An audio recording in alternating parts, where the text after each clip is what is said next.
Lisa তার বাচ্চার নোংরা ডায়াপার ছিঁড়ে সমুদ্রে ফেলে দিল, একবারও না ফেলে। সে বুঝতেই পারেনি যে এই গন্ধ ছোট ছোট মাছকে আকর্ষণ করবে।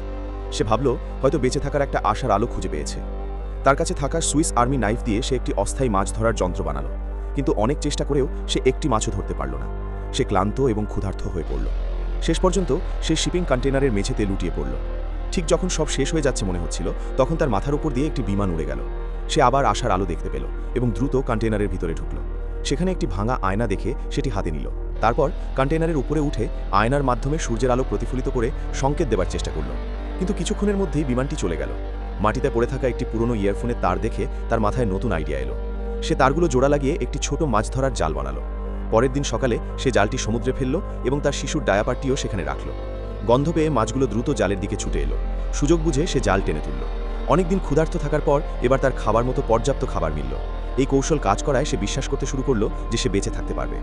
এখন সে প্রতিদিন সমুদ্রের পানির স্তর মাপতে শুরু করলো এবং সময় সময় কন্টেইনার থেকে পানি বের করতে লাগলো। যতক্ষণ পানি বেশি না বাড়ে ততক্ষণ তারা নিরাপদ। খাবার ও পানির ব্যবস্থা হয়ে যাবার পর তার পরবর্তী লক্ষ্য হলো নিজেকে উদ্ধার করা। সে কাগজে SOS লিখে সাহায্যের আবেদন করলো। তারপর সেই কাগজগুলো প্লাস্টিকের খাবারের কন্টেইনারে রেখে ভালোভাবে বন্ধ করলো এবং একে একে সমুদ্রে ফেলে দিল। সে আশা করছিল কেউ এই বার্তা পড়বে এবং তাকে উদ্ধার করতে আসবে। ধীরে ধীরে তার পরিশ্রমের ফল মিলতে শুরু করলো এবং পানির স্তর কমতে লাগলো। কিন্তু এক রাতে হঠাৎ জোরে শব্দে তার ঘুম ভেঙে যায়। সে উপরে গিয়ে দেখে সাহায্যের জন্য ফেলা সেই বাক্সটি পানিতে ভেসে এসে কন্টেইনারে আঘাত করে। ঠিক তখনই তার মোবাইল ফোনে কল এলো। সে দেখল তার স্বামী স্যামের শেষ মেসেজ এসছে। তার স্বামী অবৈধভাবে সীমান্ত পার হওয়ার সময় ধরা পড়েছিল। পালানোর চেষ্টা করলে তাকে গুলি করা হয়। মৃত্যুর আগে সে এলসাকে শেষ বিদায় জানায়। এই খবর এলসাকে ভেতর থেকে পুরো ভেঙে দেয়, কিন্তু নিজের নবজাতক শিশুর জন্য সে হাল ছাড়েনি এবং বেঁচে থাকার লড়াই চালিয়ে যায়। 26তম দিনে পানির স্তর এত বেড়ে যায় যে কন্টেনার ডুবে যেতে শুরু করে।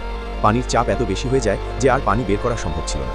এখন তাদের একমাত্র উপায় ছিল কন্টেনারের ছাদে থাকা, কিন্তু কিছু সময় পর সেটাও ডুবে যায়। এখন এলসার সামনে আর কোনো পথ ছিল না, তাই মা ও সন্তান সমুদ্রে সাঁতার কাটতে শুরু করে। একদিন হঠাৎ এক জেলে পরিবার মাছ ধরতে সমুদ্রে আসে। জেলের স্ত্রী প্রথমে শিশুর ঝুড়িটি দেখতে পায়।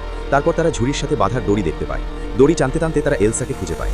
তারা তাকে নৌকায় তুলে নেয় এবং এভাবেই এলসার জীবন বেঁচে